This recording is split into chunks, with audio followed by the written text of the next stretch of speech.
Bir at Home Santo Gabriel Paroki Pulau Gebang.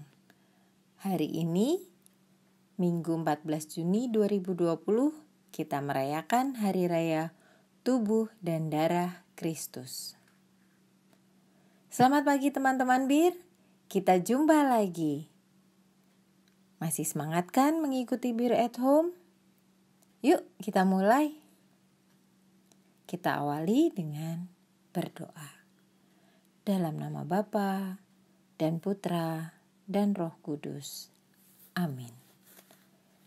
Tuhan Yesus, terima kasih Engkau selalu menjaga, memelihara, dan mencukupi kebutuhan kami.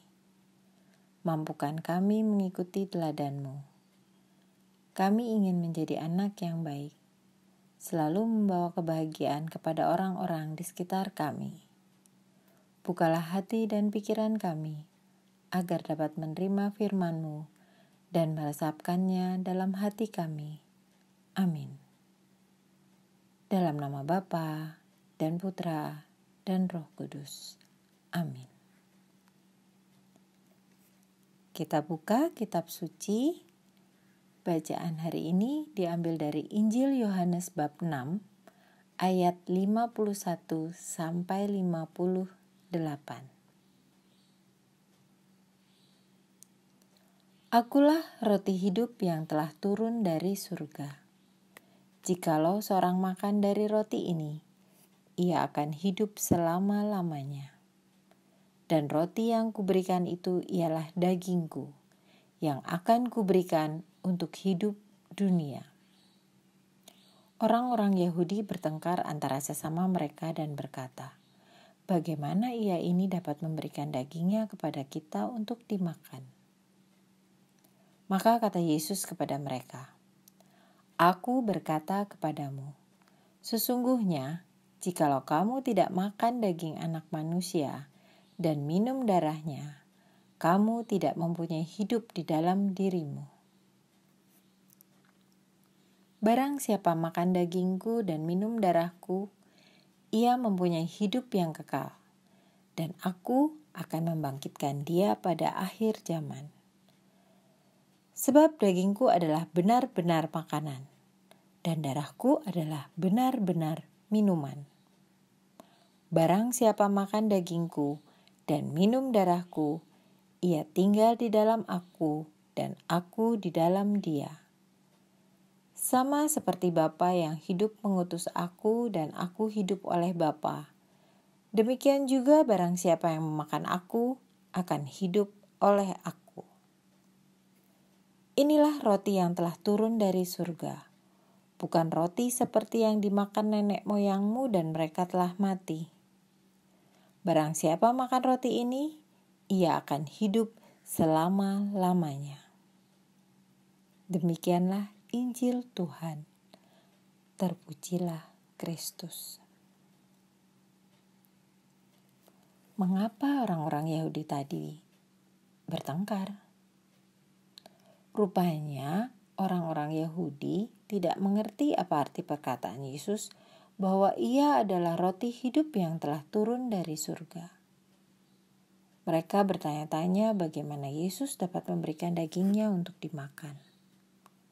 Adik-adik, masih ingat bahan pertemuan kita minggu lalu? Bapa Sang Pencipta sangat mengasihi manusia walau manusia sudah berdosa.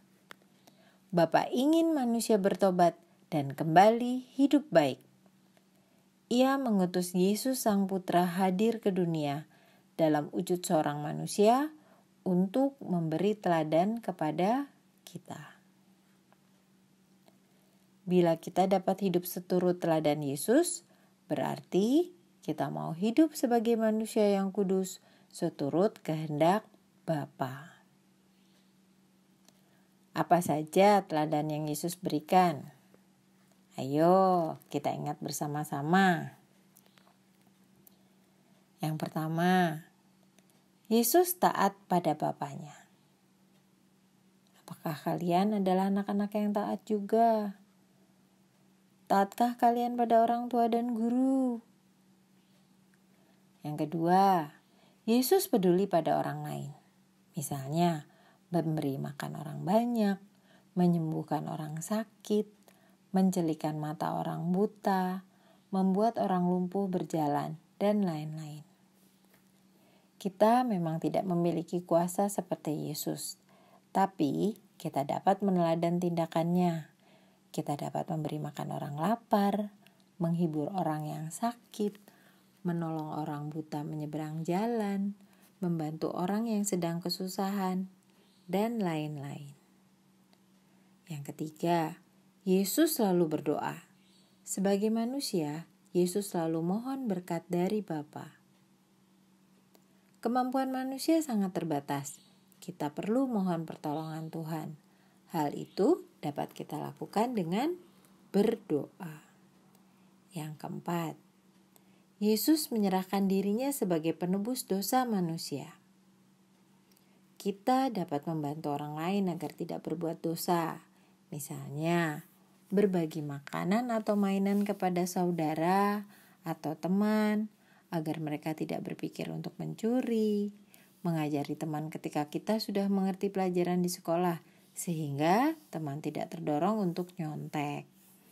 Menasehati teman ketika ia melakukan hal yang tidak baik, misalnya berbohong, curang, dan lain-lain. Berikutnya, masih banyak teladan yang Yesus berikan. Untuk tahu lebih banyak, rajinlah membaca kitab suci. Yesus menyerahkan dirinya untuk menebus dosa kita dengan wafat di salib. Saat merayakan Ekaristi, kita mengenang kasih Yesus yang menyerahkan dirinya untuk keselamatan kita. Oleh karena itu, saat merayakan Ekaristi, kita harus bersikap baik dan memusatkan perhatian, bukan ngobrol, main, atau makan di gereja.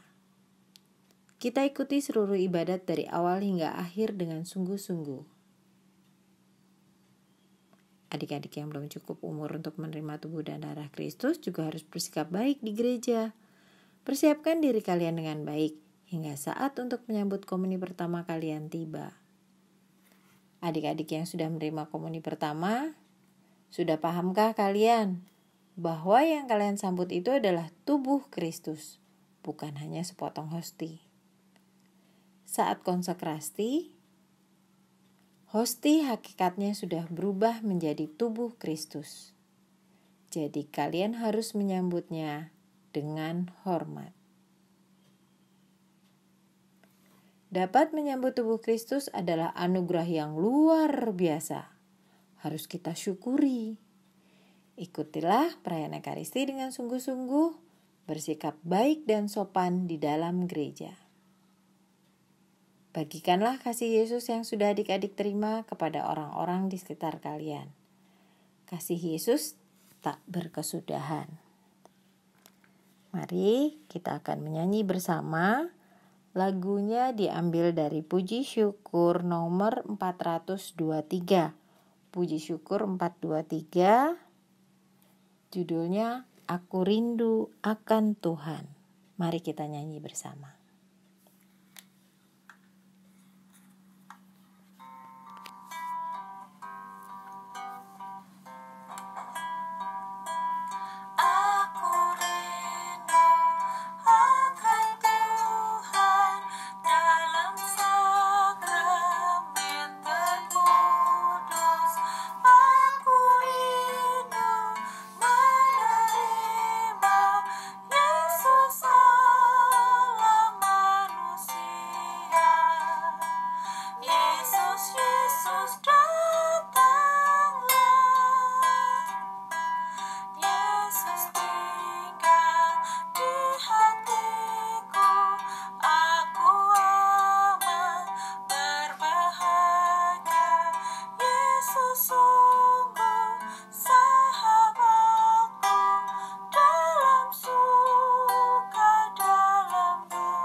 Kita lanjutkan dengan beraktivitas.